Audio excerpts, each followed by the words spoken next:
Good morning and welcome to the Best of Morning Barbados Part 1.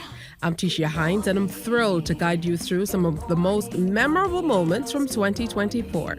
From heartwarming interviews to unforgettable performances, we've put together the highlights that made this year truly special.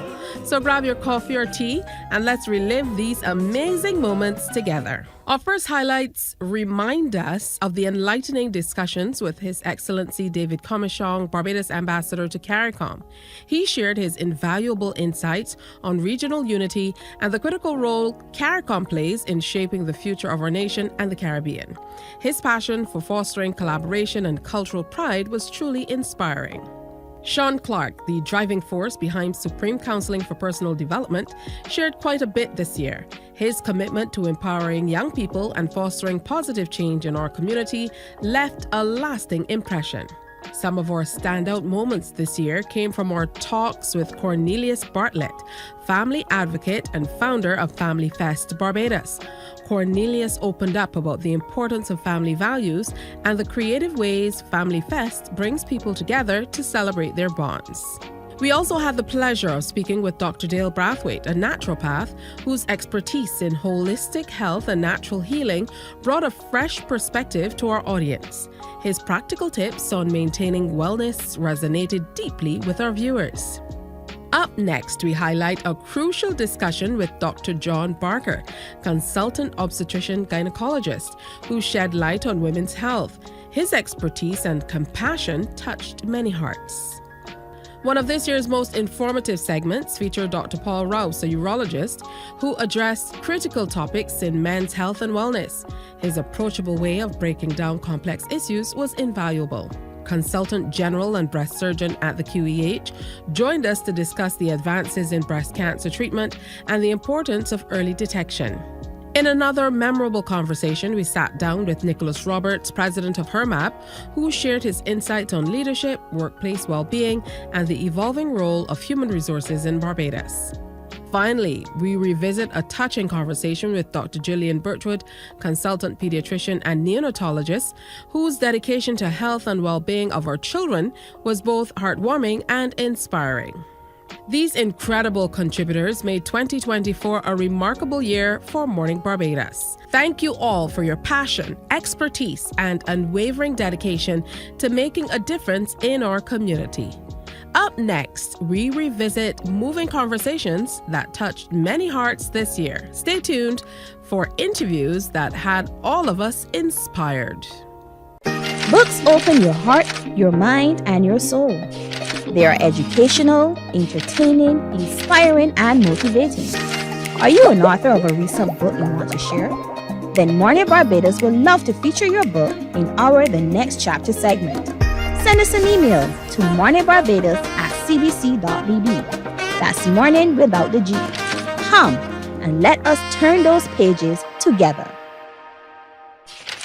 Welcome back. This is the Best of Morning Barbados Part 1, and I'm delighted to take you on a journey through the most unforgettable moments of 2024. This year was extra special as we celebrated the vibrant people, culture, and stories that make Barbados unique. A heartfelt thank you to our friends and partners at Standard, who provide all the stunning set furnishings and accessories that make our show look and feel like home. Special thanks to Renata Mohammed, General Manager at Standard, Alexia Halliday, Retail Sales Manager, Tony Green, Operations Manager, and the entire Standard and Ansa McCall family for making our 2-month Morning Barbados stint on the move such a huge success. Your support and dedication ensured we could bring the show to life in new and exciting ways. We also extend our gratitude to Kimberly Payne, Interior Curator at Emerald Living Interiors, for her eye-catching designs, and the talented husband and wife team, Brian Smart and Chef Michelle Maloney Smart, owners of Smart Meats, for sharing their culinary passion with us. Plus a big thank you to mixologist extraordinaire Lyndon Bevell for shaking things up and adding flair to our segments this year. There is a saying, you can find a Bajan anywhere. Are you a Bajan living abroad? Or do you know of one who has migrated to another country? Well, we at Mornin Barbados would love to have you or them on our Bajan Afar segment. Share your amazing stories, experiences, and how you have adapted to a new culture. Send us an email to morninbarbados@cbc.vb, and together we will travel the world.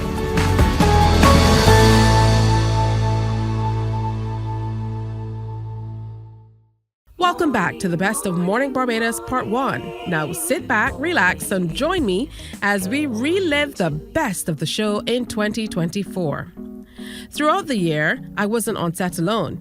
It's been an absolute joy to share the Morning Barbados stage with some incredible co-hosts who brought their unique flair, expertise, and energy to the show. A huge thank you to Kay Cozier, whose warmth and engaging personality made every segment a delight. Dr. Kenneth Connell shared his wisdom and fun personality, enriching our discussions with a wealth of knowledge and some much-needed laughs. And Senator Andwele Boyce, whose insightful perspectives and sharp wit kept our conversations lively and thought-provoking. Coming up, we have highlights that showcase the talent of Barbados. Don't you go anywhere. You won't want to miss this. Some ask, what makes Barbados so special? We at Mornin Barbados say it's you, our exceptional youth. You are talented, resilient, and inspirational. You are the epitome of the Barbadian spirit, testing the boundaries of your creativity. If you are an entrepreneur, artist, baker, designer, author, or have done anything you think should be highlighted, email us at morninbarbados@cbc.bb. Let us show the world our exceptional Bajan youth. It's the Best of Morning Barbados Part 1. I'm Tisha Hines. Thanks for joining us for this review. Right now, we turn back the pages on the memorable conversations we had with these storytellers who inspired us in 2024. One of the most inspiring parts of Morning Barbados was The Next Chapter, a segment where we sat down with incredible authors who shared their stories, their journeys, and their passion for the written word. We met Anna Paul, an 11-year-old author whose creativity and determination at such a young age left us in awe. She told me she's written just about 10 books. She now has 3 published. And here she is with Mum to share with us on this beautiful Friday. Anna Paul, good morning to you. And Mum, Krista J. Paul, with her. Good morning, good to be here. Good to have you with us. Now, you know, it's a family affair because that is off to the side. There are branded shirts, and we are celebrating the adventures of Poro the polar bear, which is your first series that you've written and is now published, as we can see here, being held by Mum. So first of all, congratulations. Thank you. Talk to me about when you started writing this series. How did it get going? Well, I was inspired by my father writing books, and I didn't want to write about a flying fish for fear of copyright infringement or something like that. So I decided, hey, why not a polar bear? All right. Did you do a little research into polar bears, or did you go by just what you knew and felt? I actually just went by what I knew. Then after my parents decided to get it published, then we did a little research. All right, excellent stuff. Mom, Krista J., you know, when did you realize that she had this knack for writing? Well, as she said, she was inspired by her father. He has a number of children's books, including The Adventures of Finny the Flying Fish. So she was inspired by his stories. And one day she came to us and she said, Mommy, may I read my book to you? So we're like, book? You wrote a book? And she read it, and we were amazed at the talent and the thought and the plot. And so we said, no, we had to absolutely publish this book. And she's always loved to read. She started reading at age 3. So to see her write as well, that was a good surprise. What did your friends think and other people when they realized that you had written these 3 books that are now published? Everyone, literally everyone, was like, oh, Anna, we're so proud of you. We're so proud of you. David D2 Davis brought raw honesty to the table, sharing the deeply personal journey of infidelity explored in his latest book. For those people who don't know, you are the go-to person when it comes to a lot of major events and corporate events and so on in terms of decor. Yeah. 24 years under my belt. Wow. Events decorating. You're here because you can now add author Yes. to that. You've written a book, D2. Yes. Listen, anytime I see your name come up, this is the last thing I would ever think of. So what got you to this place? And for me, it ain't something that I went after either.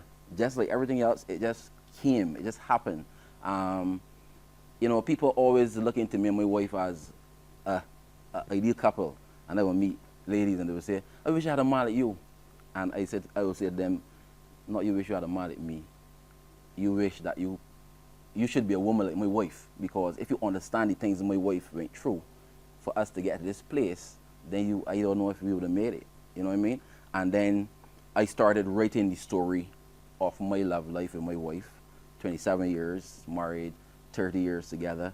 And I wanted to be totally honest because I wanted people to see that you can reach this stage, but you got to put in some work. You got to go in the engine room, you got to get on some grease, you know what I mean? You got to feel some heat. And in the book, I was able to take the readers through in detail, what it took us to get to where we are now. How do you feel about sharing that openly? Because I've known you for a number of years, and I know sometimes, when you know people on a personal level, it's a little different. We know stories, but to share it in this way, right? It's all out there. You're putting everything outside. I know that anything that in your shortcomings that you don't come to grips with, you become a prisoner of that. You know what I mean? I put it out now, but these are things that was on my back, probably like a weight for a long time. I feel so free. A lot of people, we live in a small society. I put it in a book, but I guess a lot of people knew it before. Yeah. Your children, your daughters, beautiful daughters, are now in their 20s. So they're growing. They women know. Did you have to seek some permission? Did you feel like, okay, the family, they have to vet this? Did Christine, your wife, vet this before you were able to put it out? Did you ask permission? There are parts of the book that I said I can't read this. And she told me that if you can tell the story, I'll tell the whole story. Oh, man. If you can tell the story, tell the whole story. Love Christine. And I guess, for too, that. because she understands how we feel about, because it started on Facebook. And to me, the people that follow me on Facebook, they are like family from the Tambourine Road show. Yes. And these people that I interface with on a daily basis, people inbox me. We actually have conversations. It ain't just like I wake up and put something on social media for people to consume. Like when I leave here, I go in to have breakfast with a elderly lady who she saw me posting some bakes and stuff, and she wanted to taste the bakes, so I can buy some bakes and go and sit and have coffee and bakes with her. So like I try to take it beyond social media. So Christine know how I feel about these people. So she tell me if you can write the story, write the whole story. Let them know exactly the things that you went through and the kind of caterpillar you was to become the butterfly that they think you are. Oh, that's sweet. What would you say was the toughest story to get down on paper? Infidelity. Something that as a young man growing up in Barbados, I would have seen it being celebrated in certain circles. Naturally, I ended up, finding myself in a situation. And when it came to a halt, and I look at the contrast between being over there and over here, I started to shrink. I started to feel so little because when it came to a halt, I would stand up in front of my wife and my 2 children. And that was the hardest, toughest moment for me to digest. You know what I mean? And I guess that would have jolted me to come to the realization that as a man, I cannot be these people that I love so much. I can't be hurting them in the way I hurt them, and it should never happen again. Garnet Lawrence transported us into the rich world of Caribbean folklore with his debut book, Anansi and the Fire Ants. Joining us today to talk all about his book, and I absolutely love the name, like I told you earlier, It's called Anansi and the Fire Ants. Yes, How about please. that? Good morning, Garnet. Good to have you with us. Good morning. Thank you for having me. All right, and welcome to Barbados. Last week Yes. marks 1 year that you've been living here. Correct. So you're almost Bajan. Well, maybe another year or two. Technically, I am quarter Bajan because my grandfather is born bred Bajan, who went to Trinidad, and then my father had me, went to Tobago, then I come back to Barbados. So I'm making full circle, actually. All right, so 25%. We'll take that. I'll take that as well. So the pandemic sparked something interesting in you. Yes. You were writing from the age of 18. Yes, ma'am. But then in 2020, you decided to put pen to paper and Yes. write a children's book. Tell me about Yes. how that came about. So, well, I'll start off by saying I'm a playwright, first of all. And when the pandemic was coming to a close, I have two small children. At the time, they were 6 and 7. And we were preparing to return to primary schools. And when we go to the play parks, that time there was the mask mandate. And I said, okay, fine, go and play in the play park, make sure I wear a mask. And our children were like, my daddy said don't wear no mask. And you know how the COVID vaccine thing in our country, they had used sunshine and punching to kill COVID and all that kind of rumors going around.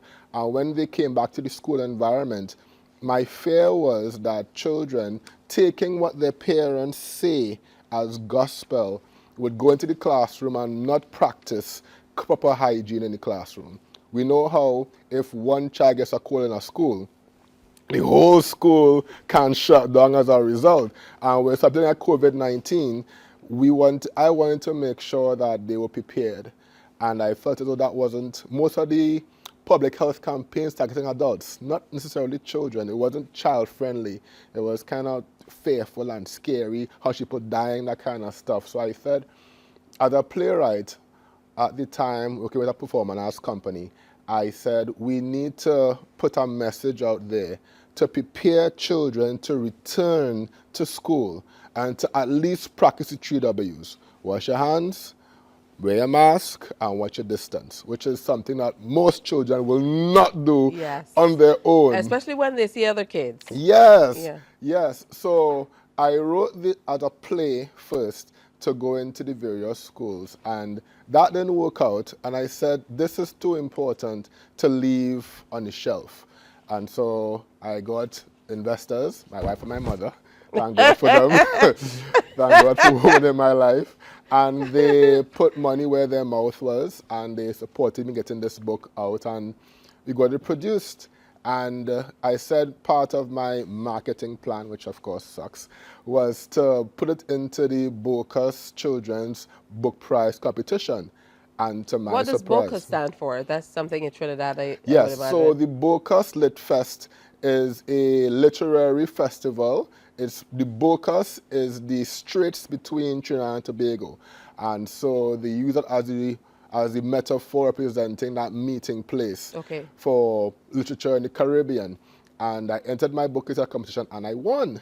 Nice. Yeah, first book, first time publishing, and I won that competition. Dr. Annabelle Manalo Morgan touched hearts with her powerful story about how marijuana saved her son's life. So good morning to you, Dr. Annabelle. Good to have you with us. Good morning. Thanks for having me.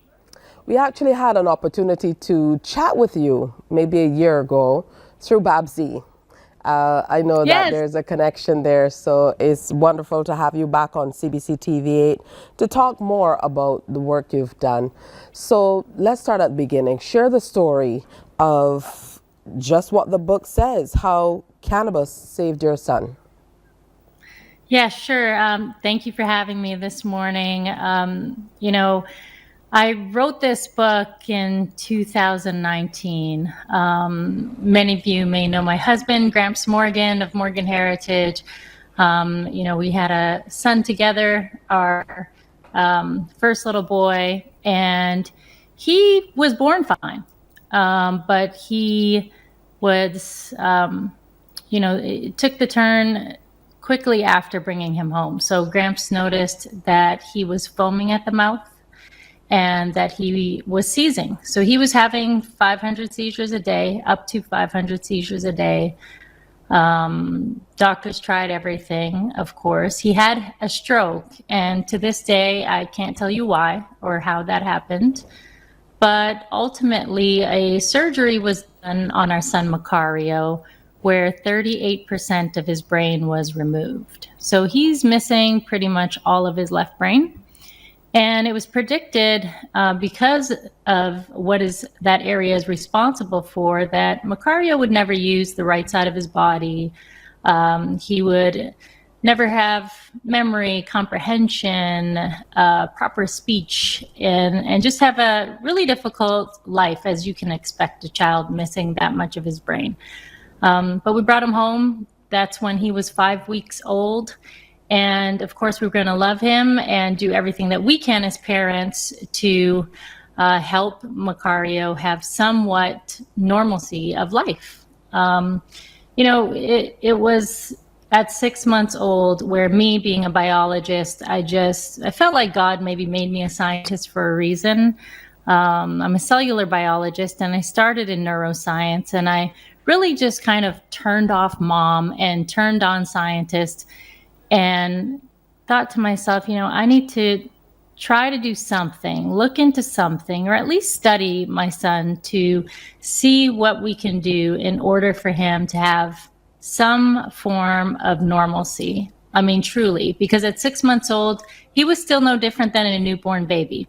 He wasn't crying. He wasn't moving on his own. We were really just feeding him from a tube. So he was growing. But that's about it developmentally. So long story short, I created him a medicine. I used cannabis. My research was very different. I am a scientist. So I was really careful about what I did, but fast-tracked it, of course, because I was looking for something for my son.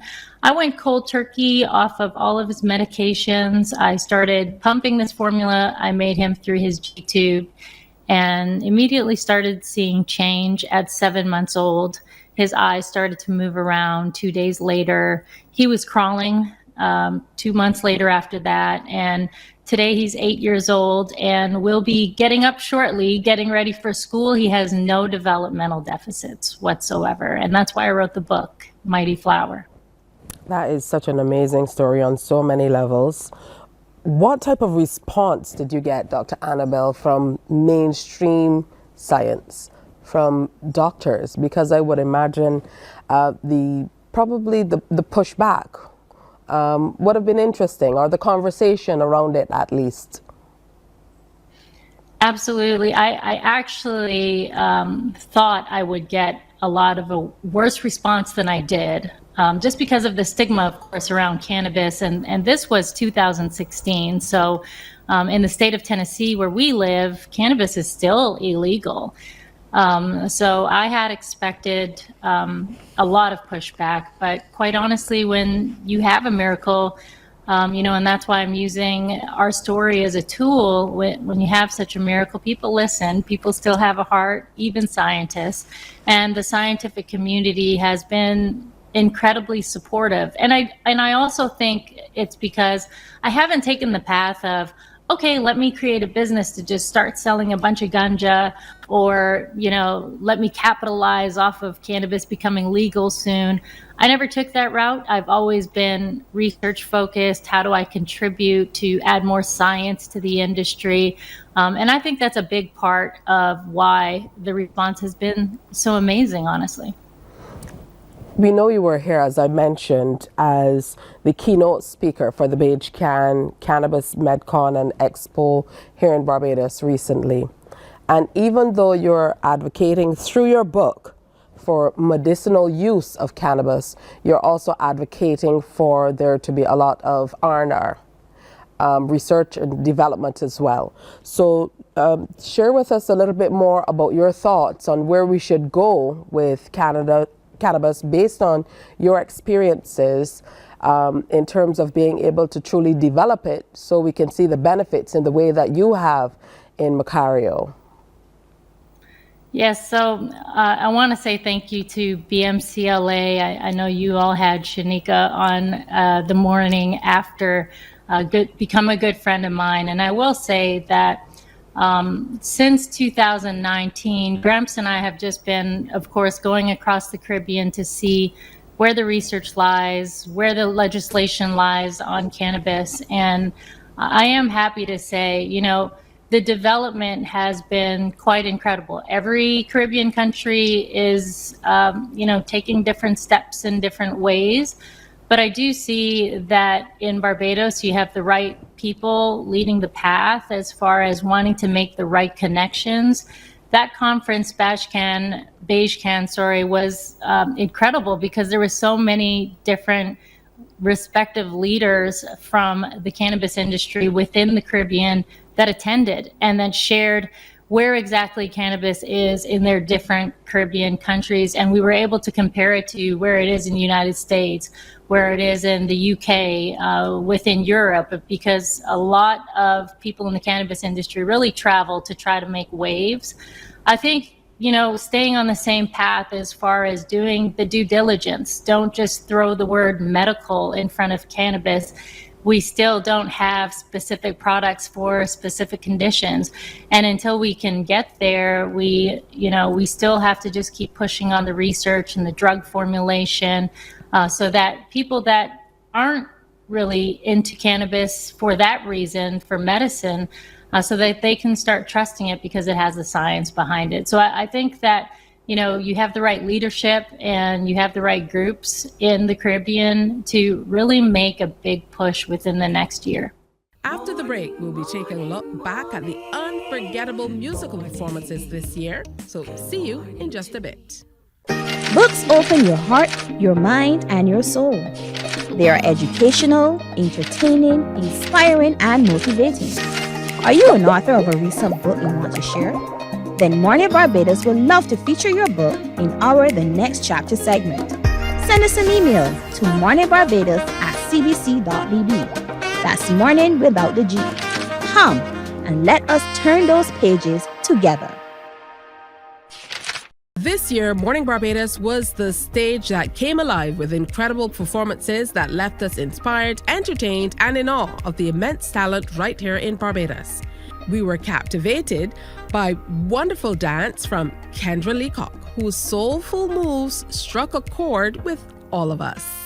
There is no distance that cannot be covered over and over. You're not defenseless. I'll be your shelter, I'll be your armor. The Barbados cheerleaders brought energy and excitement with their high-flying stunts and infectious enthusiasm.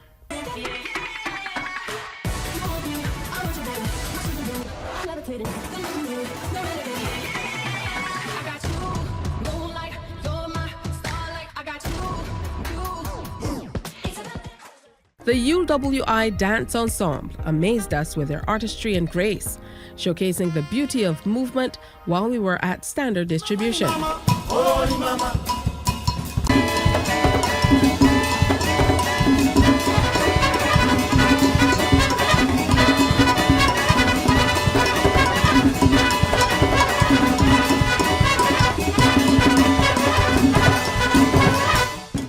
ZZ Cumberbatch and Amber Blackman touched our hearts with their stunning vocal performances. Plenty, but we are high in demand. I've never read a storybook like this. A passage of inspiration stretching from page to page. And when you're feeling weary and the world around you is getting scary, just know he hasn't left you. The stories say he's here with you. He says your crown may start to bend, but don't let it fall from you. And the temptations start arising, but don't let them shackle you.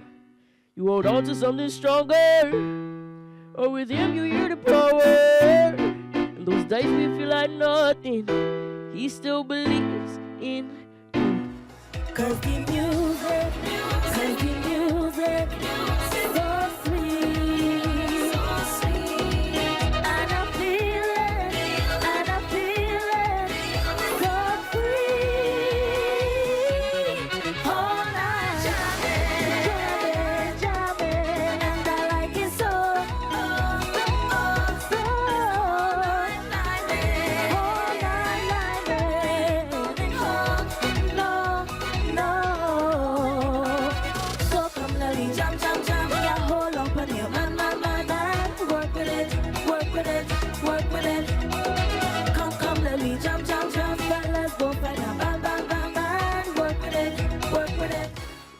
Just Smooth delivered a vibe that kept us grooving.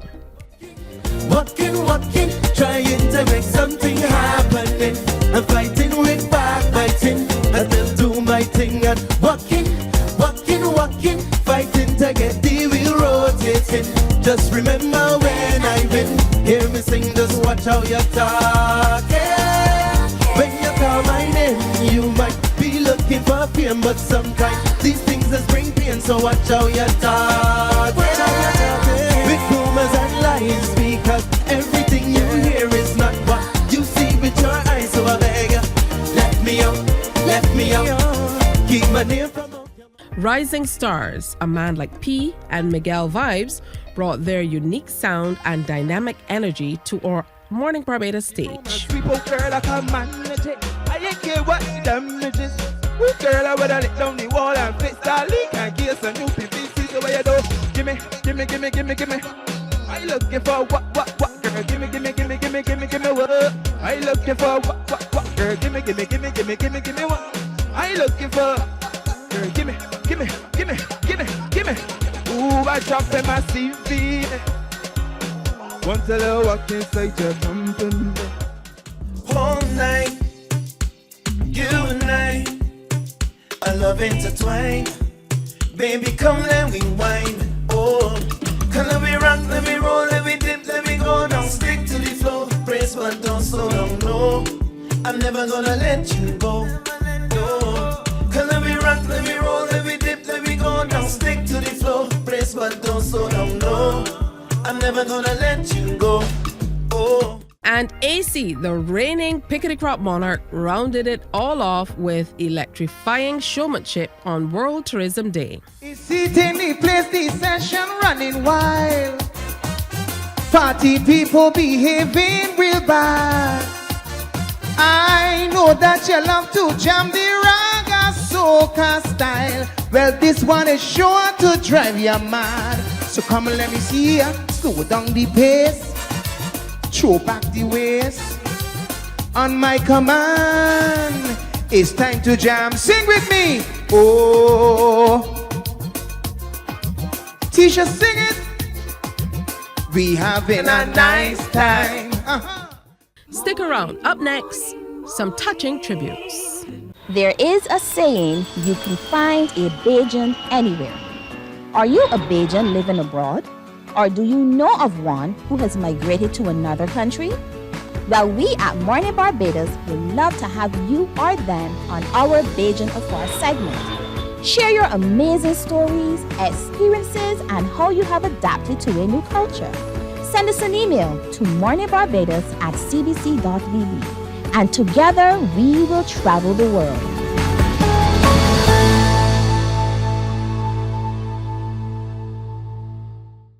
This year, we said goodbye to some remarkable individuals who graced the set of Morning Barbados and left an indelible mark on our hearts. We remember Kelly Marie Seeley, whose warmth brought joy to everyone she encountered.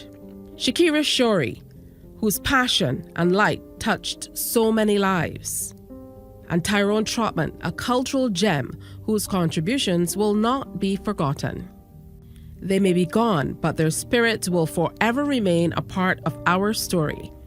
Up next, we revisit the incredible resilience and creativity of our community. You'll want to stay tuned for that. Some ask, what makes Barbados so special? We at Mornin Barbados say it's you, our exceptional youth. You are talented, resilient, and inspirational. You are the epitome of the Barbadian spirit, testing the boundaries of your creativity.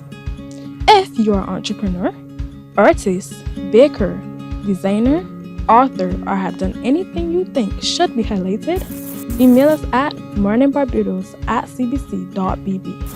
Let us show the world our exceptional Bajan youth. One of the most exciting parts of Morning Barbados in 2024 was meeting extraordinary personalities who shared their journeys, expertise, and unique perspectives with us. Each interview offered something special, reminding us of the depth of talent and character in Barbados and beyond. We heard from dynamic creatives like Ayana Morgan. What's it like operating as a student athlete? I know that can be difficult. A good friend of mine wrote a book on it, Obadiah Thompson, and but he's distributed outside of Barbados. Hopefully one day he will kind of rejig it for Caribbean athletes. But I know being a student athlete can be a little challenging. It has its pros and its cons, in my opinion, because, you know, as a student athlete, you have a lot of hours that you're training, you have hours that you're tired from training, and, you know, you just want to lie down and fall asleep. You want to relax, de-stress, whether it's for some people playing video games, watching TV. But, you know, once you, my philosophy is always you have to know your why and why you're doing things.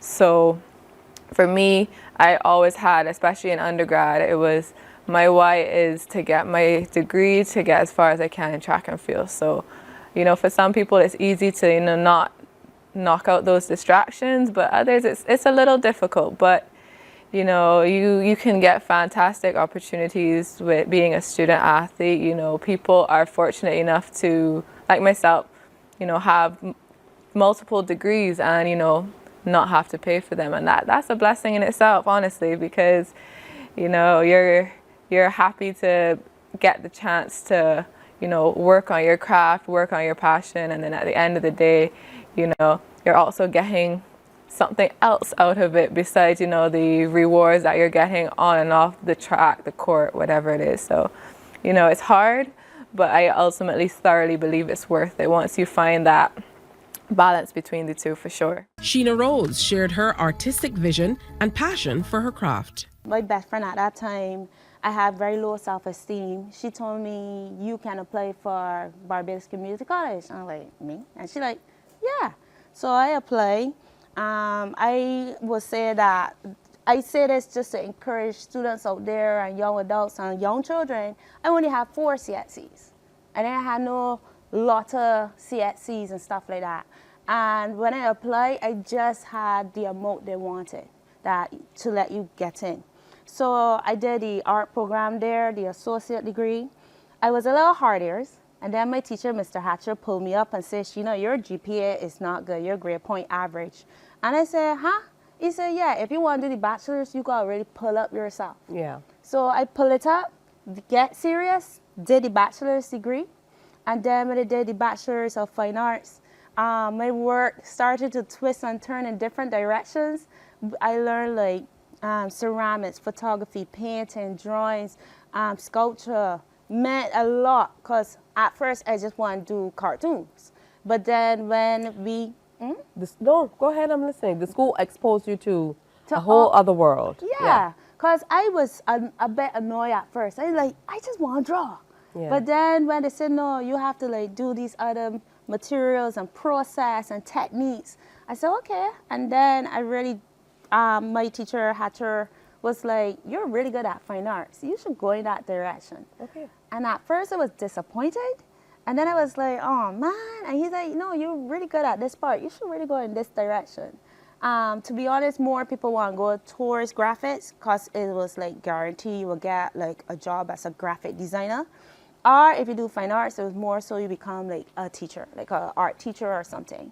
So when I did the bachelor's and I received it received a lot of attention, and people like, the word was very like controversial. I had myself naked, I had all kinds of strange things going on. Someone wrote in my book, you need Jesus, you need holy water. And I guess it was in Mornin Barbados, I was on in the newspapers and everything. So I had loved it. I had loved the attention. I had loved when it was like disturbing the space. You know, the word was not like the usual. Exactly. Yeah. So from there, I just love it and decided to say, you know what, I want to be a full-time artist. Influencer Daniel Lovelace took us on the journey of building his social media platform. How did the idea shift from Port of Spain to moving into other places to exploring what you know, the Caribbean edition? But what happened was that I got a bit tired of visiting different places in Trinidad and Tobago because it became a bit repetitive. So I would go to different places in Trinidad like Arima, Port of Spain, Tunapuna, San Fernando, and I got so accustomed to the places, and it became a bit repetitive. And people in the comments would always say, come to Guyana, come to Barbados, come to St. Lucia. And I said, it probably might be a good idea to start visiting other places. So what I started to do was started to take the sponsorship money that I would get at home, and then I now invested that money into travel, and I've never stopped since. I think what impressed me most about you, Daniel, was that for a lot of us, we go to the internet looking for laughs. So sometimes when people didn't know the answers to the questions and we felt like this is so easy, it felt like a laugh. But you always brought it home by saying this is about teaching other people. Yeah. This is about learning. So, you kept it grounded in that way. How important was it for you to be able to put that forward as a part of the show, taking it from the realm of making fun maybe of someone, of people in the public domain, in the public space, and making it educational at the same time? Well, I would always pay attention to what people would be saying in the comments, and I didn't want to. I still wanted to have somewhat a good purpose, although some people would have seen it as in front of people. So I try to time that education aspect in it, where people could still learn something to basically reduce any possible backlash that I would get from the show.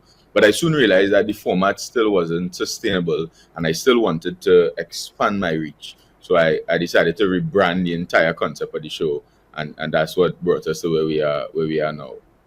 Now, I know you've been in Barbados quite a bit. You've worked with the BTMI, and quite recently you were here and you had an opportunity to do an episode with Edwin and Alison Hines and Peter Ram. Yeah. Are there any most memorable moments that you'd like to share? One of the, some of the most memorable moments I have is building real friendships with these different notable people. What I've realized is that, these celebrities, as we see them, they're human beings. And for a long time throughout my career, being in the entertainment business for about 10 years, last decade, I've realized that, people sometimes don't reach out to us and say, hey, you're doing a good job, or I'm proud of the things that you're doing, etc. So because I always craved for the admiration myself, and for people to say, hey, you're doing a good job, I decided to flip the script where I would now kind of give people their flowers and celebrate people. And by extension, I'm now celebrated, which I'm very humbled by. But for me, it's more important to give these noteworthy people a platform to share their stories and an opportunity to really feel celebrated. Leaders representing Barbados in other parts of the world, like Commander Aquinas Clark and Consul General Lorenzo Harewood, gave us insights into their roles and the importance of service to others. One of the reasons why I was in Barbados was because I graduated from the Venezuelan Institute, the IVCC, on Saturday. And I was a part of their program. It's a free program to all Barbadians. It's conversational Spanish. And I was a part of their program. I actually graduated with Justice Barbaco Ali and a number of others who were there.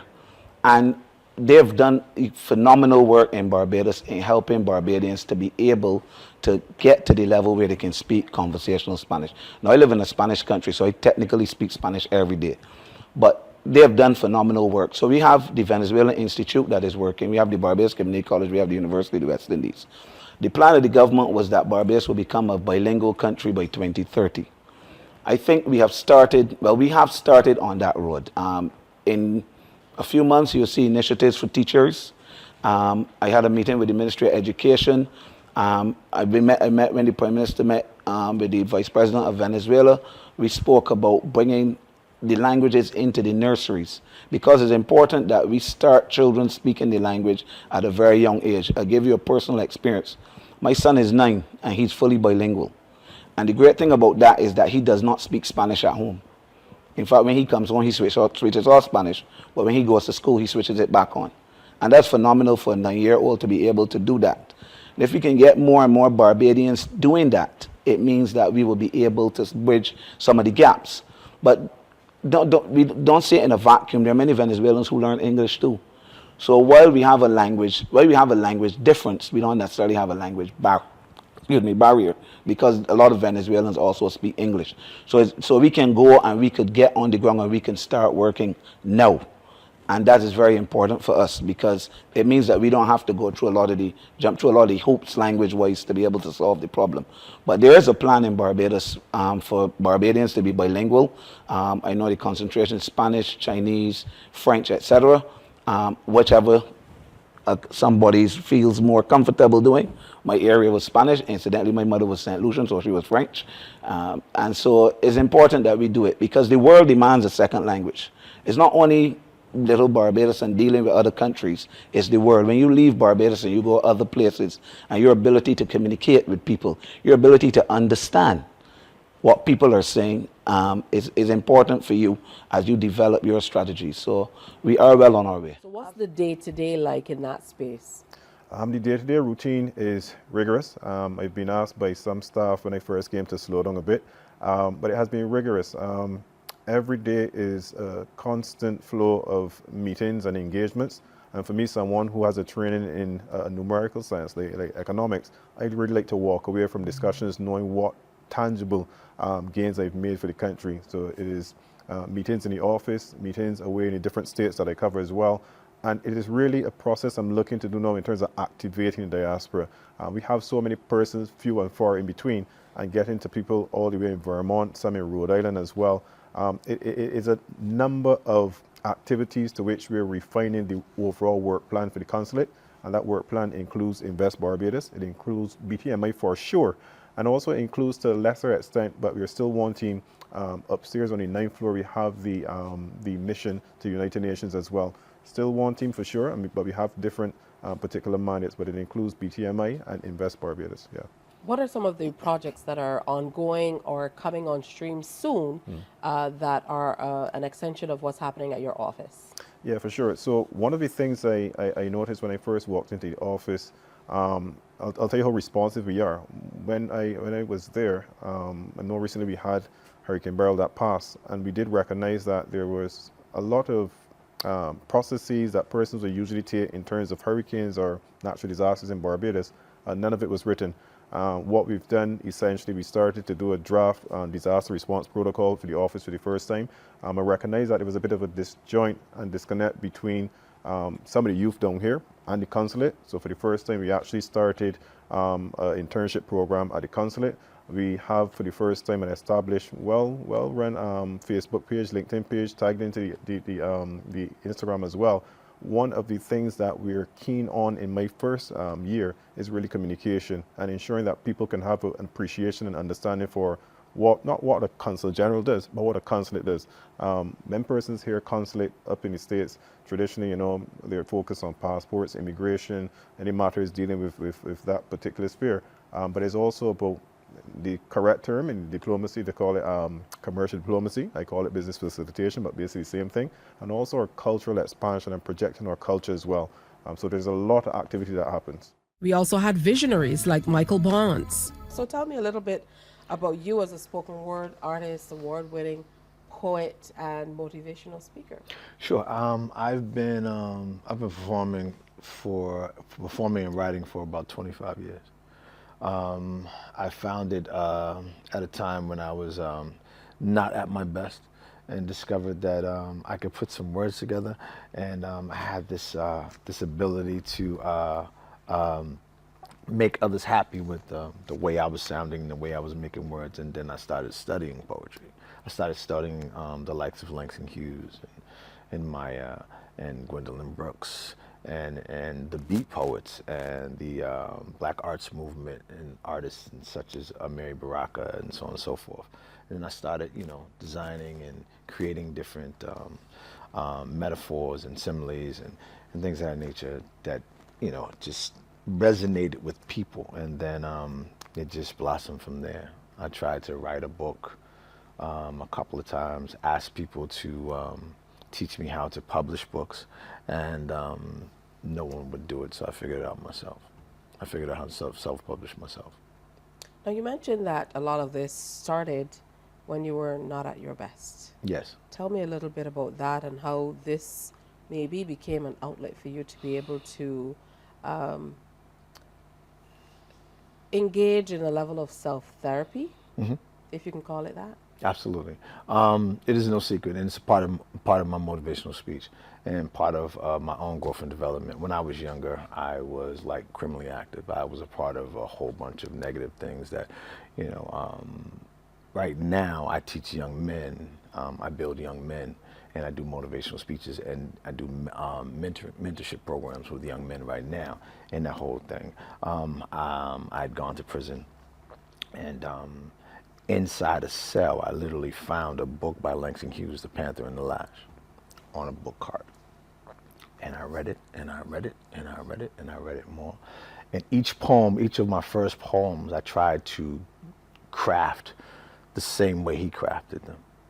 And then the only way I memorized them, I memorized my poems because they would come into my cell sometimes, and they would shake down the cell and tear up all your stuff, disrupt your life.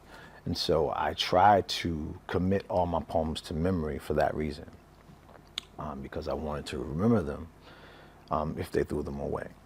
And I began to memorize these poems. So I knew nothing about spoken word outside of a jail cell, nothing about it at all. And after a while, I'm at a door, and I'm having people next door to me asking me to stand up at the door and, yo, spit that poem, we ain't going nowhere anyways. We're not going nowhere anyways. And so I was actually, they were my first audience. And when I came home, I found a group called the Blackout Arts Collective. It was a writing collective group of black and brown people who decided, they wanted to get together. Some of them were Harvard graduates or students, and some of them were Northeastern students, college students from different walks of life. And they invited me in, and my journey began. I began traveling the country, performing at colleges, youth organizations, nonprofit organizations, jails, and so on and so forth. And it began my journey as a spoken word activist. Omatali Beckett inspired us with a story of working on numerous international shows. A friend of mine that works on The Tonight Show, and it's like 4 years, he's been saying to me, yo, you should come and do some stuff here. And it was at that I finally did it last year. And with zero talking heads, zero high level, if you want to call it, television experience. But guess what I had? 30 plus years of audio experience. So as they said to me, we don't have to teach you technology. We just have to teach you television. And so I learned. Now we know even a nomination for an Emmy is a great deal. So initially, how did you and the team feel about hearing about the nomination, and then take us to the place where you actually found out that you had won? Well, the Kelly Clarkson audio team is currently on a 4-year winning streak. Therefore, I joined a very well-oiled machine that I had to step up. I had to learn. I had to fit in to what the team leader set out of the goal of excellence always. So therefore, I came in coachable, and I continue every day to learn from the various team members. It takes a lot of people to make a television show like this happen. You have, let me quickly do it for you. You have an A1 who's the team leader. That person is the production broadcast mixer. And you have a music mixer. That person only mixes the music, like the house band and the guest acts. Then you have me, front of house PA mixer. I provide the experience for the audience in studio like they're at home watching television. Then you have the fallback monitor mixer. That person is responsible for what the band and the guest band, the house band and the guest band hears. And then you have 2 production A1s. Those are the people that love the guests and make sure everything is fine so that when we get those microphones, they're positioned properly and you can hear. And then you have music A2s. They're responsible for making sure that the house band and any guest acts are taken care of. The stuff is patched, the stuff is wired. And then you have post-production engineers who take care of what is put on tape, well, I said tape, what is recorded, and they, clean it up. And, sometimes people do dual roles.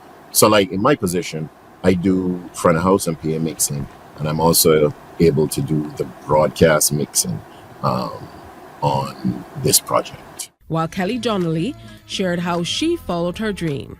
My first media project was actually with CBC. Back in the day, I don't know if you remember, they had a show called Sports Locker with that Barry Wilkinson did, and I used to produce that, and that is where I got my I absolutely remember. That was where I got my first taste, or should I say realized that I would have a love for media, but particularly, I guess, what people call the back house side of things. I know, like, if you work in a hospital, everybody thinks you're a doctor, or if you work in media, they think you either write or you're on screen. But there's what I call the big underbelly of the fish, those of us who are working ahead of what you see, either in sales or on the production side, pulling things together. And that is where I have been for a very long time, working either on developing projects or managing them. Well, it's wonderful that you've kind of been, as you mentioned, ahead of a lot of this stuff, because what you're doing now is a far cry, I dare say, from what we're accustomed to seeing you doing. But I think it all follows perfectly based on the path you've been taking. Online, I am online a lot. I don't know if people recognize that based on me finding out about certain things and people.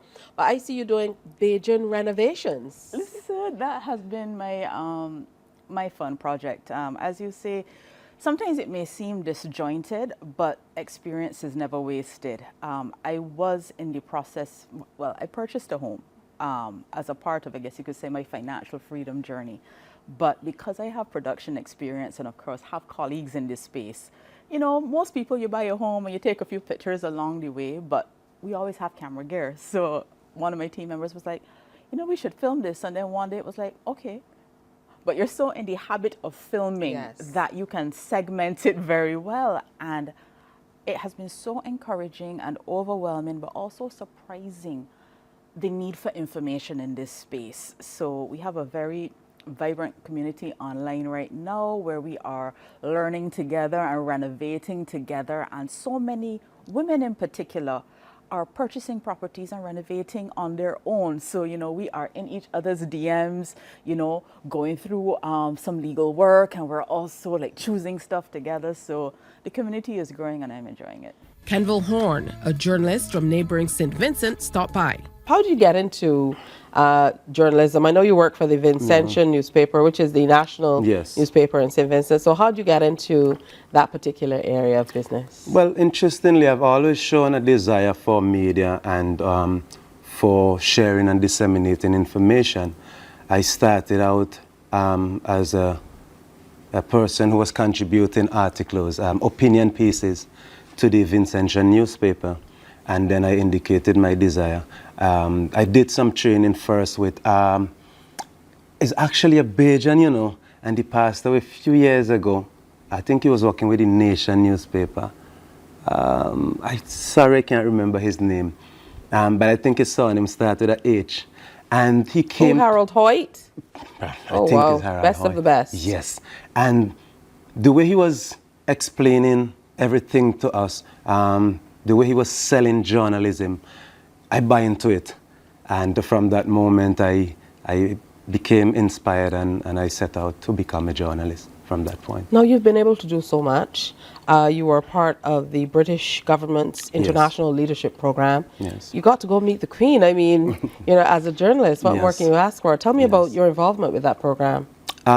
So, one is the International Leaders Program, and the other is the Queen's Young Leaders Program. The first one I was a part of was the Queen's Young Leaders Program, and that was in 2015. The intention of that program was to recognize young persons around the Commonwealth who are doing meaningful things in their community and also who have changed their life around. And I sort of fit into that criteria because I had gone to my community and start giving back by way of sports. So I started a cricket program and then we branch off to football.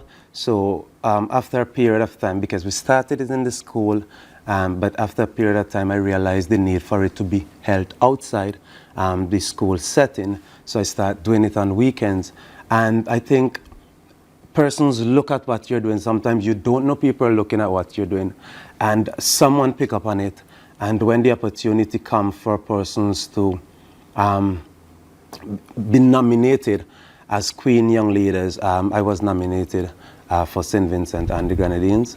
So I went to the UK at Buckingham Palace and I got an award from the Queen. And Adrian Carew gave impactful personal and professional stories. Well, what was the transition like moving from being a stylist to kind of training, teaching, and more or less mentoring others in particularly how they take care of ethnic hair? Well, it was amazing because I love to share, so it came quite natural for me, and I like to get hands-on with them. And believe it or not, they were so receptive of it. They were so fascinated. We did all the classes on mannequins, super curly textured mannequin, and a lot of them didn't realize how easy it is to manipulate the hair. And the Italians were like very gung-ho. All of them were trying to very much to suck up the information. And they all asked questions. We showed them how to braid the texture, how to manipulate it so we can keep a nice afro in a natural state. It was quite easy, actually. It's like doing it as if I did it on my clients back at home here in Toronto. And what are your future plans as you look toward your future in the fashion and beauty industry? What I love about it, hairdressing and style and fashion and beauty, is as you continue in the business, you can grow to the place where you're almost revered for what you know based on your knowledge, experience, and expertise. So where do you hope to take your love for the industry? Well, for me, I never stop learning. I've never stopped opening the doors to receive. And every time I go, I learn something more from a younger stylist, from an older stylist. So for me, I just enjoy the fact that I am going to be out there to become one of the top well-known hairdressers in the industry, in the, as you say, diaspora of fashion.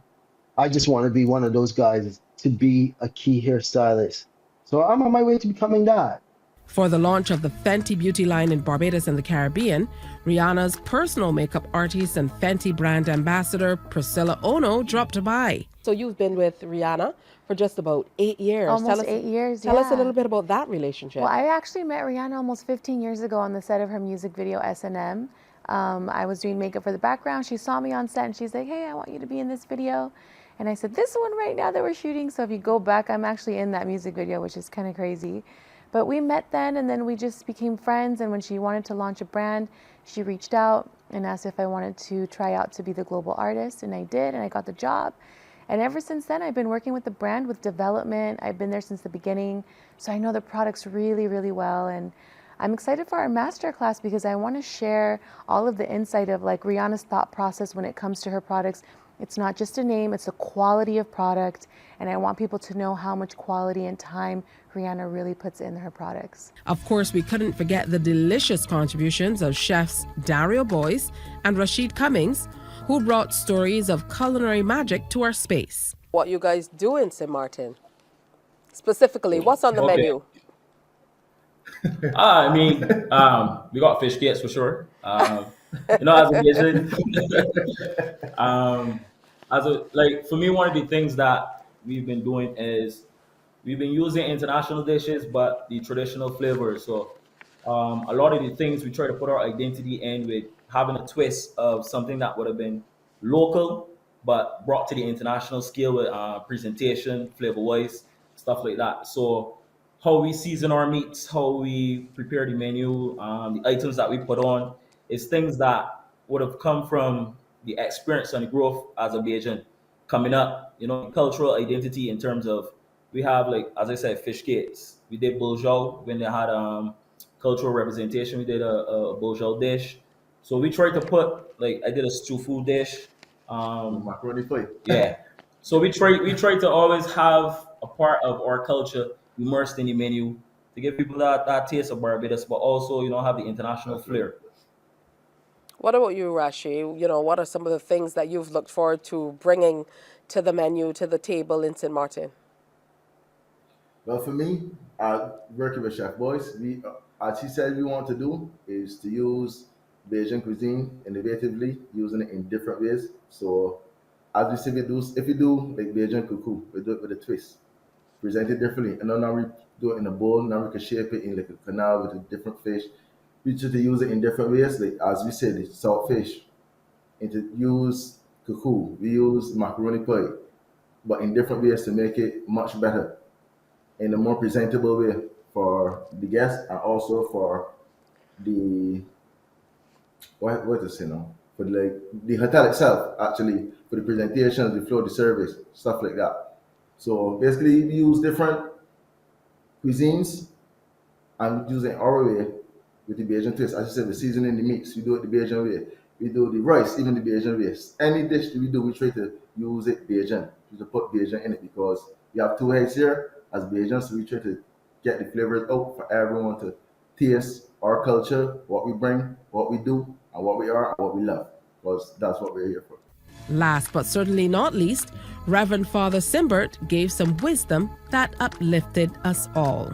I have to take a chance at the State University, and I did so, but I had to write an entrance exam. As a result, as I failed the exam, I wanted to be a medical doctor. I left Haiti in 2005 and migrated first to Dominican Republic and then to Dominica.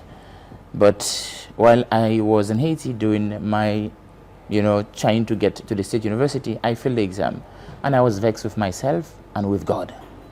And I questioned myself and questioned God, and then why God allowed me to fail.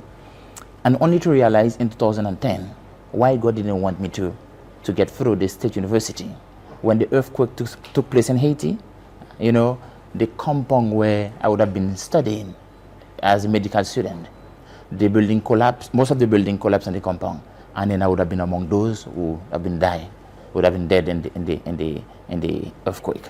So I was watching my international news station, and I realized at that moment, it clicked to my mind why God didn't want me to get through. And then the same week, I decided to go to the parish church that was in my community, and I spoke to the priest who was there, and he told me, God sending you a message for that situation. And then from there, I began my discernment journey towards the priesthood.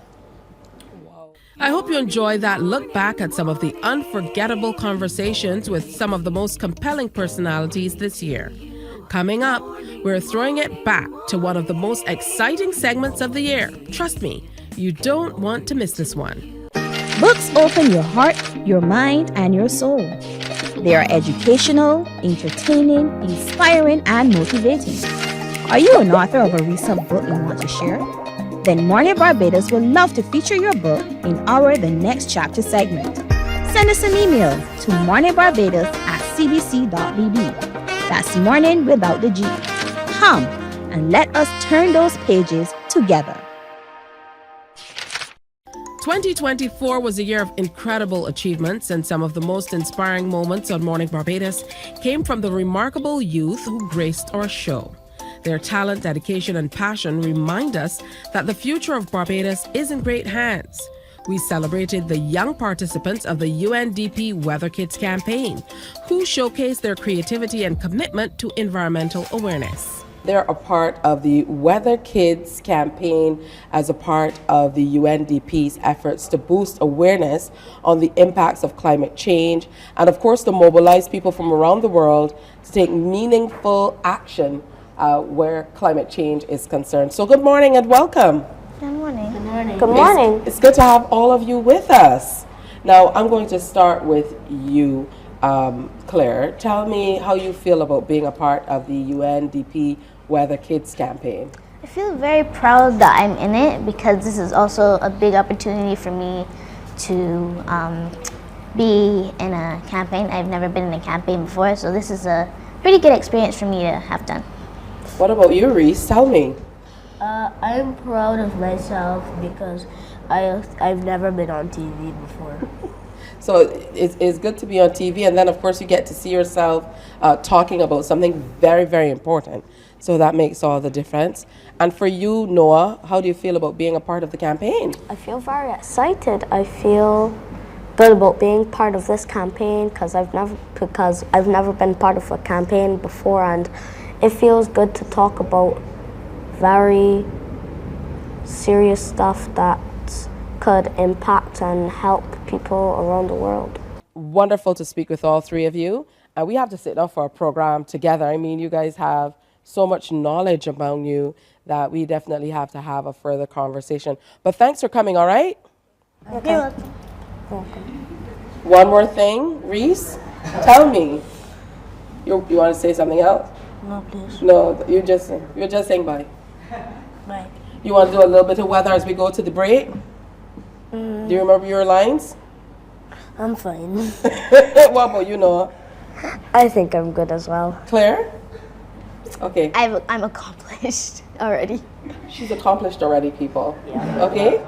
We applauded the gymnastics team who made us proud at the Carifta Artistic Gymnastics Championships. Charmaine Walcott is the Carifta team manager, and Sheldine Pinder, president of the Barbados Amateur Gymnastics Association. Yes. Good morning to you, ladies, and welcome back. Good morning. Thank you. Morning, Barbados. Good to have you here. Now, Charmaine, last time you were here, we were talking about the prospects for the team. Yes. Now you're back with a huge medal haul, so congrats on that. Thank you. All right, tell us about how the team performed outside of knowing that we grabbed so many medals. How was it? Yes, it was a good experience. The atmosphere was good when we went to the competition, and the team spirit was there. We gained 15 of them, and we gained 18 medals, so that's a really good, achievement. Yes. So we're really proud of that. All right, that's beautiful stuff. Tell me about these little ones and their specific performances. Okay, so these little ones, they are the youngest out of our entire group, and they have performed extremely well. Now, this is the first time, I must say, for all of these athletes performing on the regional stage, and to see all of them go out there and give of their best is heartwarming for me as the president of the association, because I know how hard they've worked, how far they came, and then to see them go out there and, they're represented themselves, their family, and their country with pride. And that is a proud feeling for me, to see these young people go out there, and honestly, they've done of their best. Well, congratulations. So for you, Talia, you took the level 2 under 10 bronze medals on both vault and uneven bars at the championships. What was it like for you? Was it fun? Were you nervous?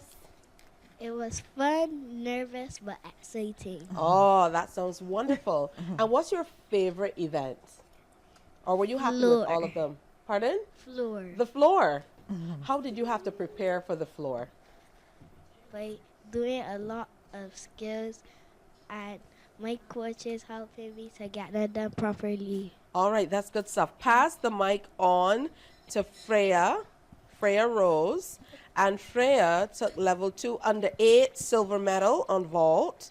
So congratulations to you on that. 9-5. Were you surprised when you won, or did you know I'm good enough? I was surprised. Tell me about your favorite event. My favorite event is vault. Oh, yes? What makes vault so special for you? That we get to train, and that. Well, my favorite thing is we get to train, and our coaches help us, and we get better at it. All right, that's good stuff. Let's hear from Khaleesi Marshall, who won in the level 2 under 8. She has a bronze in the level 2 team category. Congratulations to you. Thank you. What did you think about the meet itself? Did you get to meet some new friends? What did you think about some of the other people from the other countries that you got to see? I had a girl who that we didn't like. I think that was giving me She was giving you guys side eye? When you're good, girl, sometimes you get that. Yeah, but generally, Team Barbados performed very well. So how did you feel when you guys heard that you guys got this third place overall in level 2? You feel good. Felt really good? Yes. What's your favorite event? Floor. Floor, how do you think you did on the floor? I think I did good, but the only thing that I didn't like about floor is about that it didn't give me the right song. Oh, so they played the wrong song for you. Yeah. Girl, we're going to have to work that out next time. But you have a long time to be able to make up for it. Because, I mean, competing in the under 8, I think you have a little ways to go. That's right. And next up, we have Mishka Map, who also competed level 2 under 8.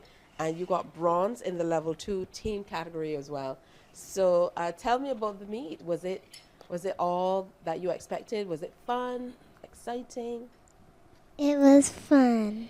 All right, and what was your favorite event?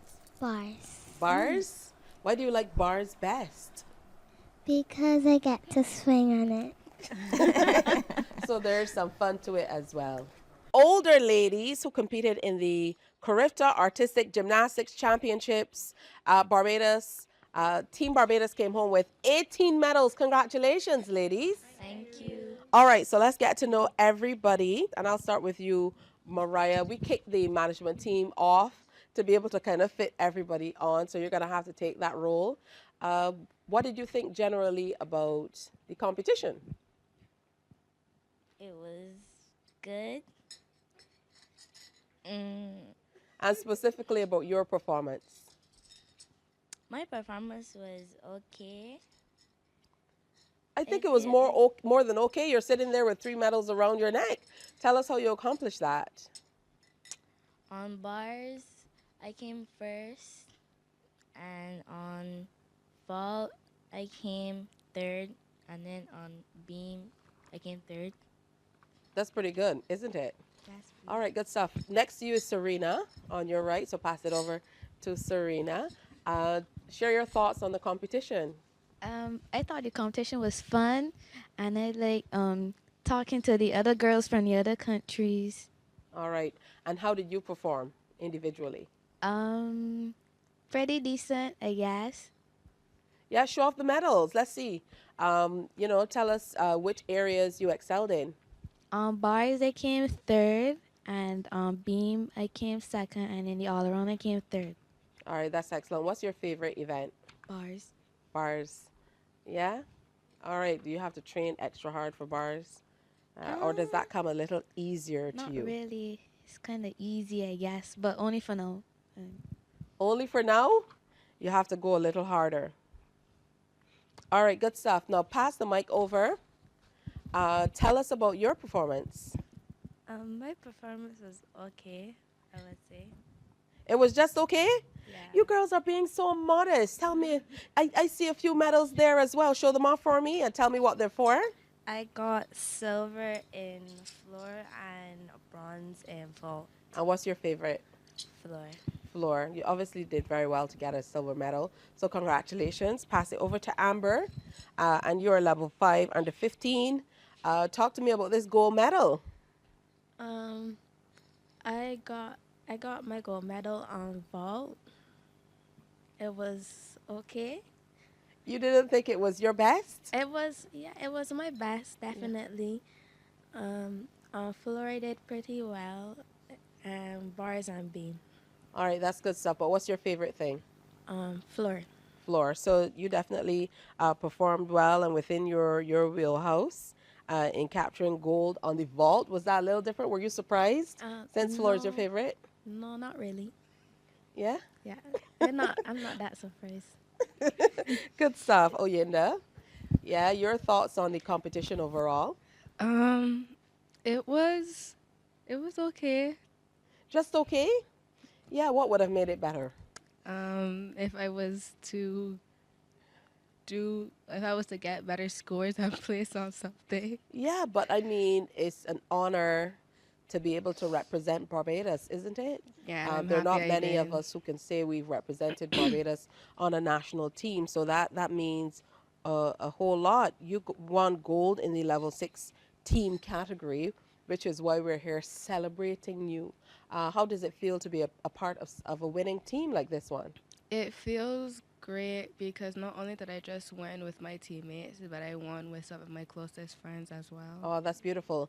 And you know what else is amazing about you ladies? You are the inaugural team. And that is an honor that will stay with you forever. You will be forever the first gymnastics team to represent Barbados at the Carifta Games. And that's something people are going to talk about for years and years to come. Jazara, what was it like for you, the competition generally? It was really a good opportunity, and to see all the different countries coming out, it was different. It wasn't like any other competition. It was more countries, a wider audience.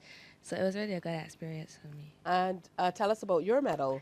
Well, I came first on vault, and since it's my favorite event, going to the competition, I was really excited to compete on vault because I was hoping that I would have done well, and I did. So I'm really excited because I made my family proud and me proud, and I'm very proud of myself. And of course, your team and your country. Yes, please. We are very, very proud of what you ladies have been able to do.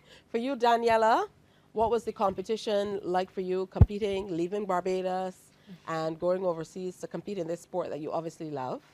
Well, when I got fit for the team, I was really excited because not everybody got fit, and that happens. But I was really excited that I got to go to Jamaica and compete for my country, and the competition was an experience.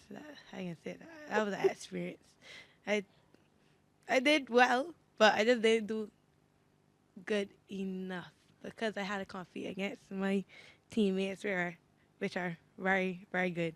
So next year, there's always next year, guys. It's true. You guys always have room for improvement, and there are definitely other ways that you can continue to grow. The outstanding International Shotokan Karate Federation Barbados team, who brought their skills to the global stage at the 4th International Shotokan Karate Federation World Shoto Cup, were also celebrated. Levi Kelly is here with me. Congratulations. A junior winner. Tell me about the medals around your neck, Levi. I got them for one is Team Kata with my friends here, Inosho and Jaden. And I got the second one for Kumite, which is like something like fighting. And yeah, that's really it. All right, congratulations. Next to Levi, we have Jaden Job. Jaden, tell me, what was the experience like? The experience was very nerve-wracking since there were a lot of people and we were a very small team and we still went out and did our best. Good stuff. Inoshua Delpiche is also with us, winning in the junior category. Were you nervous at all going into the competition? I guess not. You had your friends with you, right? Yes, please. Yeah, so what was it all like for you? Fun? No fun? Lots of fun. All right, that's good stuff. Next to Inoshua, we have Tariq Jordan. Again, congratulations. Thank you. Now, I see this one around your neck shining a little brighter, so let me hear. When I went in the competition, I was very, very nervous. It was very loud, so that got me a little nervous. But I went out there. Before I went and do the kata, which got me my medal, I prayed to the Lord that I would at least come out with a medal. So I got gold. So yeah, man.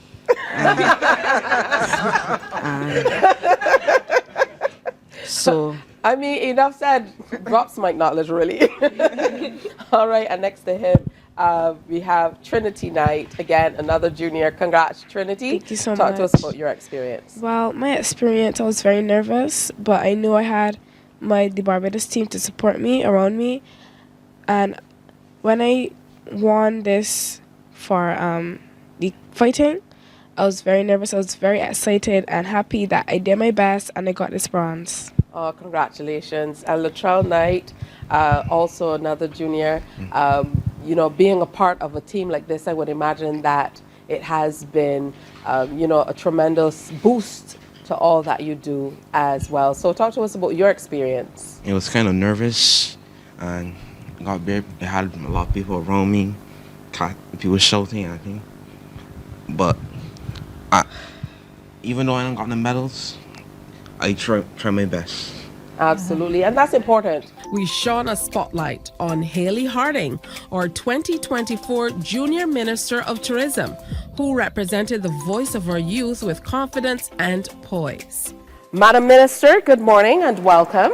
Good morning. It's a pleasure to be here as always. I'm so excited to get started this tourism week. For those people who don't know, why did you decide to enter the competition? And it really was a speak-off of sorts. Yes. To be Junior Tourism Minister. Well, the reason I decided to enter the competition was because of my coaches, who at the time were my club teachers, because I'm a part of a club called Octagon, as you may know. And in that club, we strive to be optimistic individuals who help everyone around us. As a junior optimist, and they believe that strengthening my debating format and my speech format would be very good for me and beneficial to do that. Getting into it, that's what we were really going there to do, and that's what we were really looking to do, because debating is a big part of the club that I'm in, and that's what I really thought it was gonna happen when I really started to work and get into it. But when I arrived there the first day, it made me realize, well, maybe I can do this. Yeah, and I know for you the experience was a whole lot more than you thought it would be. In terms of the moving around, getting to know the island a lot more. So tell us a bit about that, because I know there was much of that really stayed with you. Yes, oh my gosh. It was a very plentiful and abundant experience. I loved it so much. I got to meet my fellow contestants and get to know them better on a personal scale. I'm still in contact with a lot of them, actually. Yeah. And it was a very nice experience. We went touring all around Barbados, seeing various historical places. We went to Freedom Hill National Park. We went to a tour around Bridgetown and learned about some of the shops and the ages of them. We learned about the history of Bridgetown and learned about its origins, that it was once covered in water and restored. And these were amazing and mind-blowing things to learn, because you wouldn't know that our island is so rich in history and so vibrant in culture until you actually get to experience that head on. And I think so many other people should have the opportunity to experience something like this. And of course, we were inspired by the participants of Mr. Executive Challenge. Let me talk to you, Raquel. May tell me about your experience on the night of the show. The experience was fun, actually. It was very fast paced. I know you guys may not have seen it, but we were backstage like rushing. It was fun. Like, it was so cool to see everybody aspect of things, how the date went, how the business pitch went, and it was fun to see the crowd shouting, cheering on, who they came on support, and the parents smiling, proud. It was just a proud moment overall. Oh, that's beautiful. What do you think was your strongest area? Strongest, I would say the pitch, but I don't know. But business pitch. Yeah. What was your business pitch about? Because I know you guys were holding close. You didn't even tell me what the business pitches were about. Yeah, that was secret. Mine was sustainable business. We transform. It's not real. It's an actual business. So the persons that are watching, investors, if you see it, don't do it. Everyone do it first, please. It's actually a feasible business. It's turning sargassum seaweed into an actual plastic bag, and sugarcane pulp into biodegradable packaging. All right, so we have to make sure that you can pitch this to some people who can make a difference. What about you, Kadeem? What was the night like for you? Well, as Raquel said, it was extremely fast-paced. And before, it was very nerve-wracking. I remember Sean and I were talking about it. We were saying it feels like we were going out on a football pitch and just in front of a stadium with a bunch of people. But as soon as you went up on stage, all the nerves just went away, and it was just amazing feeling. seeing your family out in the crowd and other people cheering you on that are not even family, but, you know, maybe supporting who was your competition in the night, but, you know, still cheering you on.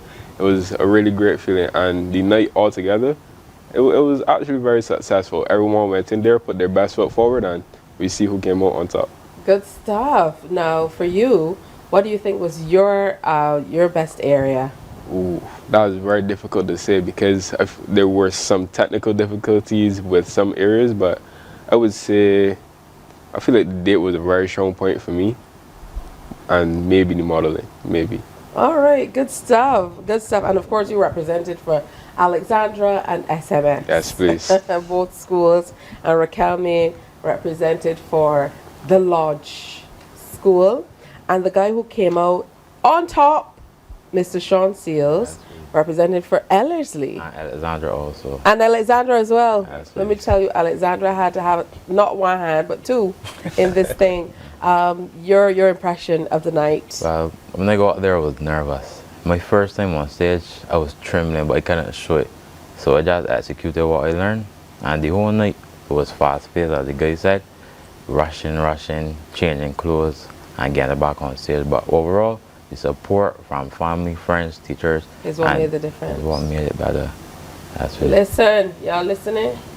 The support from family and friends makes all the difference. The young eagles who are shaping tomorrow from the skies with their ambition and leadership also stopped by. 6 months ago, you decided to enter the realm of young eagles. Tell me what first piqued your interest or how you heard about it. My mother pointed me out, so I was just driving home one day, and then my mother said that, "Would you like to join a club?" I was like, "Which club?" A club. And I figured out, when I got there, it was a light airplane club. So I was like, all excited, but I didn't want no test. So, you know, so it's a little different than you thought. How come Mommy kind of nudged you in this area to join this particular club? Have you always exhibited an interest in airplanes or flying, or is this the first time you've gotten so close? I feel like I'm very interested in flying, but flying. All right, is this a career path of yours? Yes, please. All right, that's good stuff. So you have some great motivation. I saw First Captain Dylan just a few days ago showing off on the front pages, one of the youngest captains flying into Barbados, and his first mate was also a young Barbadian, so that must have been some good motivation, yes? Yes, please. All right, good stuff. And he's only 27 years old, so definitely had to put in some work here in Barbados to be able to make that next step. And speaking of the next step, for you, Annika, you're with the Flight Training Institute of Barbados. Talk to me a little bit about that institute. Well, the Flight Training Institute has two parts. So you have a ground school component, and then you have the flying component. So the ground school is for 3 months, and they basically teach you everything you know about the basics of flying. So you have like meteorology, air law, navigation, etc. And it's kind of into two parts. One part is for the student pilot exam, the SPL, and the next part is for the PPL, which is the private pilot license. Okay, so do you have, ambitions of working in aviation as well? Yes, I do. The major goal is to one day own an airline. So I thought that learning to fly would be like a good stepping stone to get my foot into the aviation industry. What a wonderful look back at these extraordinary young achievers and their unforgettable contributions in 2024. Morning, morning, morning. Good morning. Good morning to you. There is a saying, you can find a Bajan anywhere. Are you a Bajan living abroad? Or do you know of one who has migrated to another country? Well, we at Mornin Barbados would love to have you or them on our Bajan Afar segment. Share your amazing stories, experiences, and how you have adapted to a new culture. Send us an email to morninbarbados@cbc.vb, and together we will travel the world.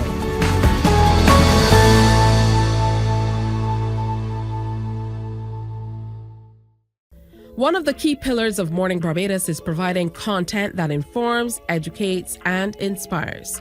In 2024, we were privileged to feature a variety of fascinating and impactful segments that shed light on important topics and celebrated those working to make a difference. We explored conservation efforts with Carla Daniel, who shared insights on the Barbados Sea Turtle Project. So the Barbados Sea Turtle Project is over 3 decades old. That's 30 years of conserving sea turtles in Barbados. It started in the late 1980s, became a bit more formal in the early 1990s.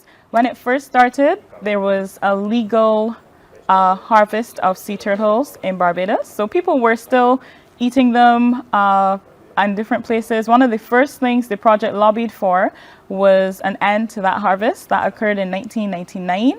And ever since then, we've been working hard to try to increase our numbers. So back in 1997, the project would have recorded about 50 individual nesting females on the island of Barbados.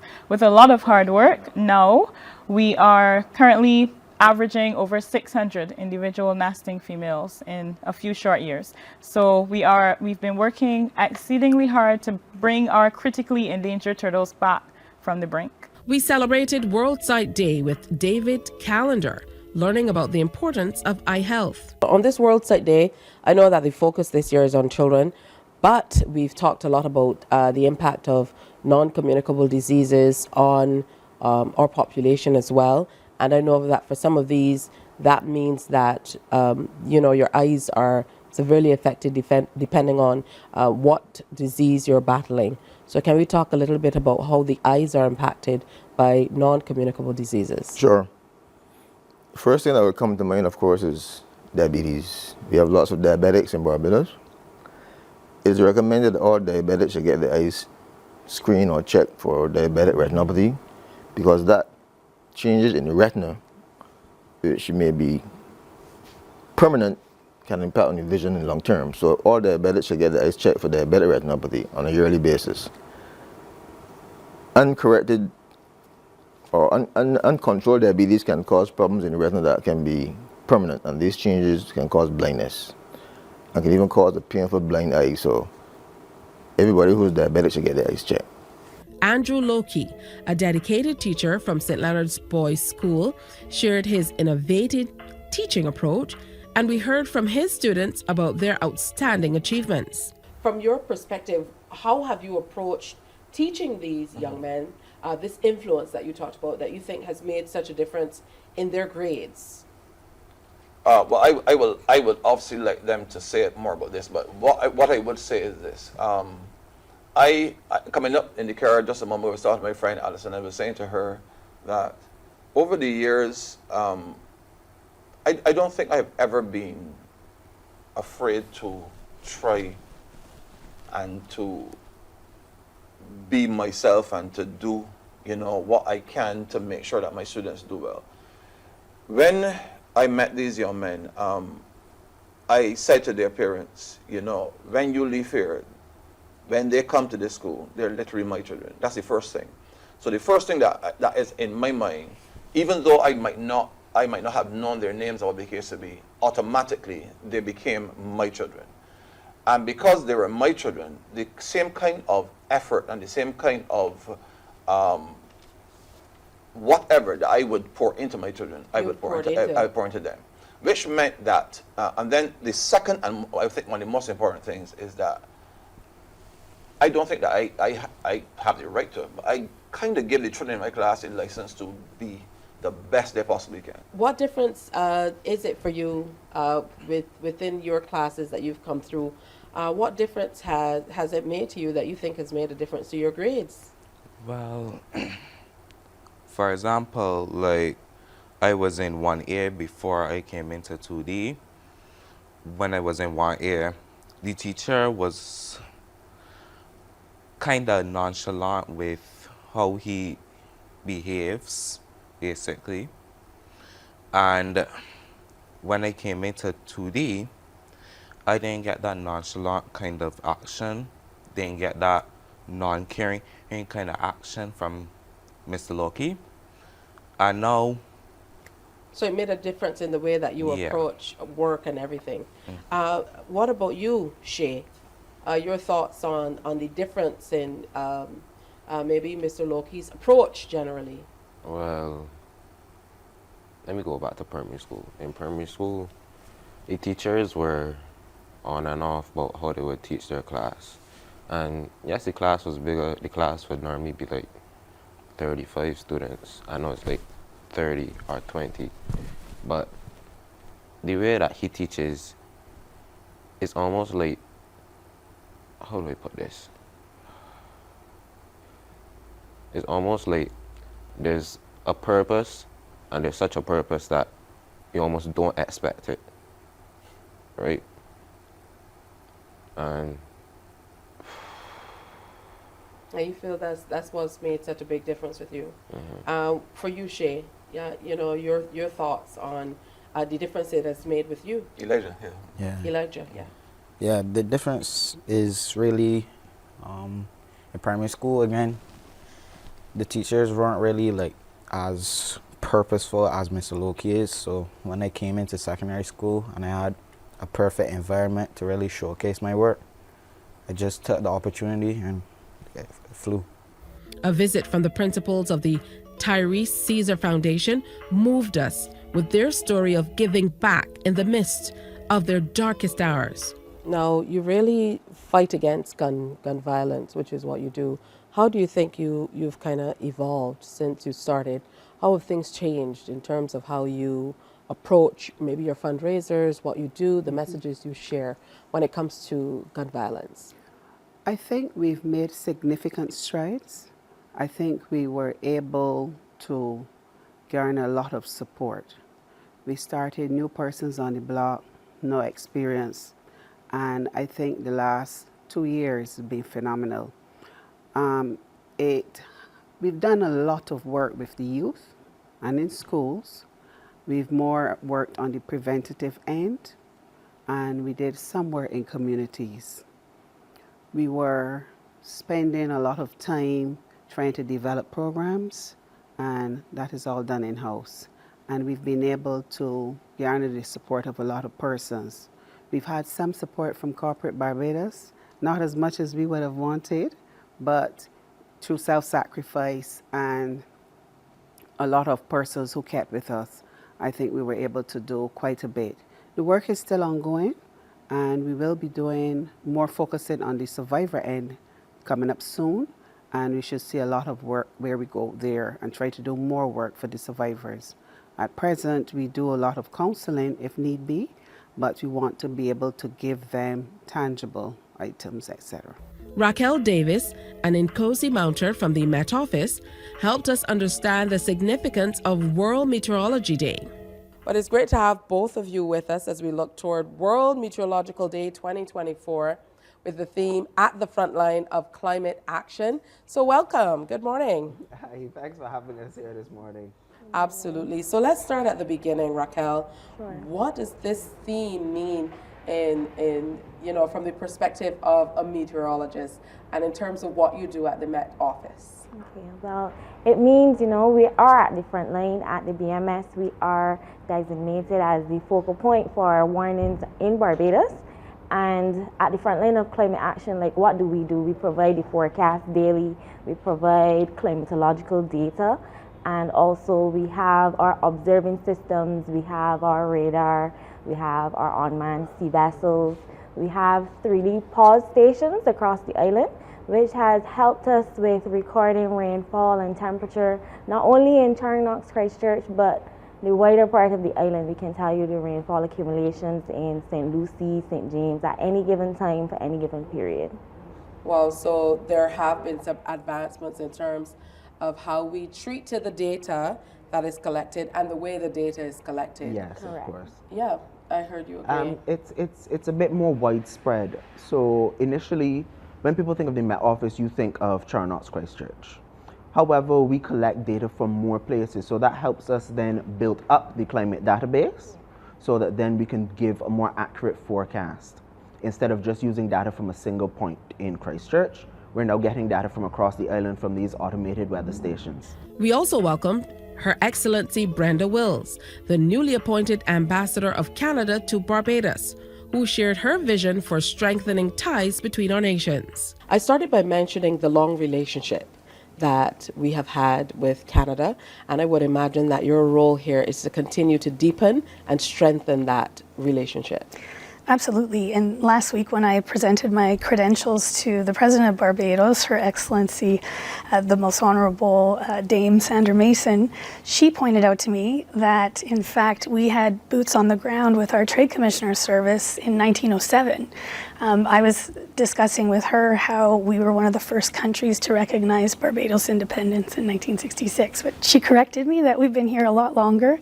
And I actually have a trade background, trade and investment background, so I am looking forward to building those ties even further, but they're already very strong, very strong. We have a large presence of Canadian companies. You'd see our banks here in Barbados, and also I think this is our 6th largest foreign direct investment destination, but there's always room to do more and to increase two-way trade.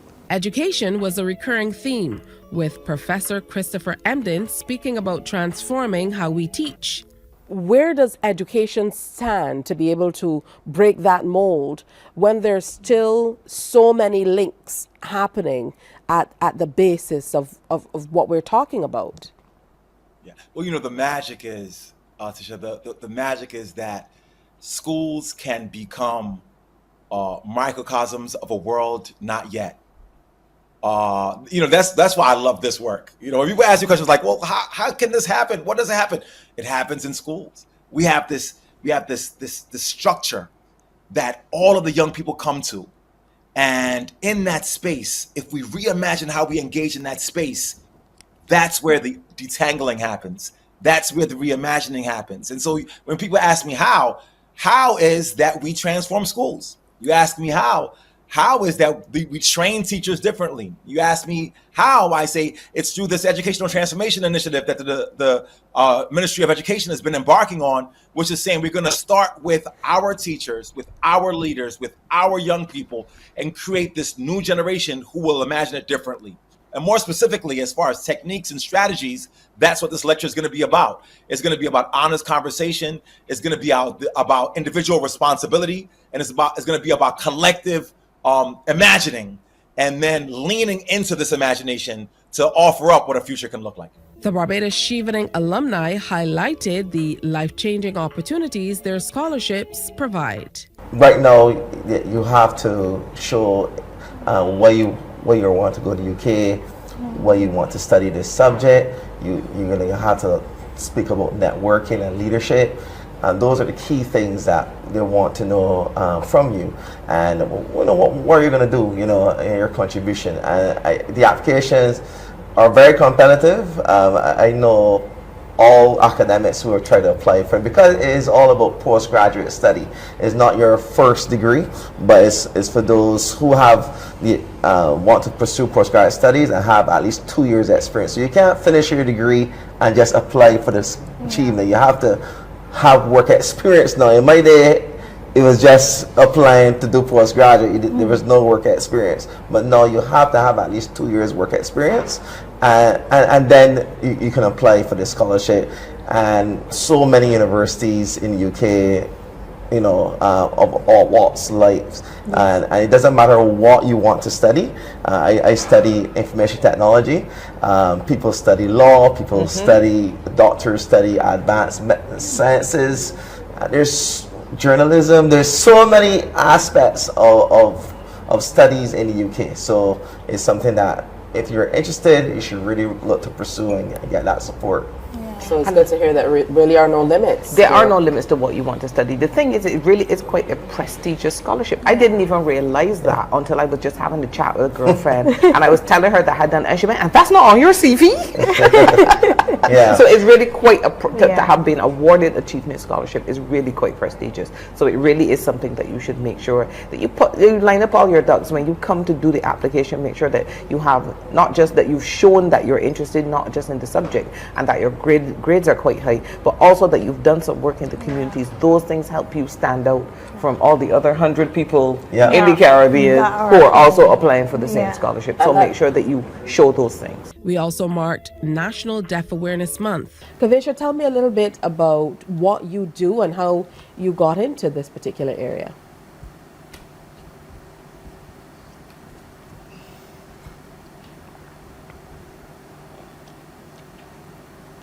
I started my missionary work in 2018, and I was traveling all over, sharing the gospel, and also teaching discipleship and mentoring those and being involved in Bible translations in ministries all over.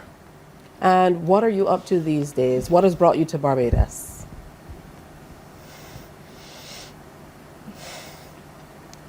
Two years ago, I met Chrissy and Darren, and I was praying about, if I should come here and support Deaf House.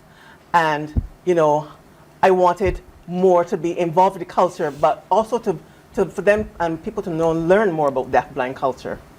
And sat down with Inspector Rodney Innes to discuss the critical road accident investigation policy. We've arrived at this stage because we've examined over the years, the last decade or so, that members of the Royal Barbados Police Force, now the Barbados Police Service, we've been investigating, as we said, around 7,500 accidents every year. And a large majority of that, 71%, only fender benders. And we've spent more than 70,000 hours annually dedicated to the investigation of just fender benders. And ultimately, at the end of the day, persons involved just require compensation. They want their vehicles repaired. Or if there's slight injuries, compensation from the insurance company for their injuries. In terms of the actual prosecution of offenders, many people don't want to step forward and play their part, go to court and give evidence and whatnot. So examining it, we realized that cost-benefit analysis, it doesn't really make sense us attending. Primarily, our duties attending at the scene would be to identify any offenses that be merited or to assist with any injured persons, or sadly, if anyone is deceased.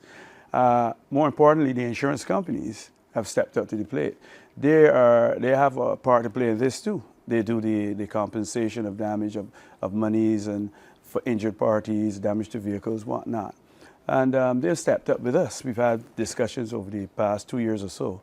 And we've come to the reality and we said, look, we will investigate only serious and fatals, and the insurance companies have persons trained to respond to minor fender benders and slight injuries. Similar to what you would see in any international country going forward. Police don't normally readily attend to accident scenes, minor injuries. And that's what we think. We thought we can be more efficient and better serve the public by dealing with more serious matters. All moments of discovery and learning that made 2024 such a memorable year for Morning Barbados. Coming up, we close part one of this review with a heartfelt moment that reminds us what Morning Barbados is all about. You won't want to miss that very special ending. Some ask, what makes Barbados so special? We at Mornin Barbados say it's you, our exceptional youth. You are talented, resilient, and inspirational. You are the epitome of the Barbadian spirit, testing the boundaries of your creativity. If you are an entrepreneur, artist, baker, designer, author, or have done anything you think should be highlighted, email us at morninbarbados@cbc.bb. Let us show the world our exceptional Bajan youth. 2024 was a year of excitement and adventure as Morning Barbados took the show on the road with Morning Barbados on the Move. We had the incredible opportunity to bring the show live from some of the most vibrant and culturally rich events across the island. This all started with the show live from the Standard Distribution Space. Boy, was it beautiful.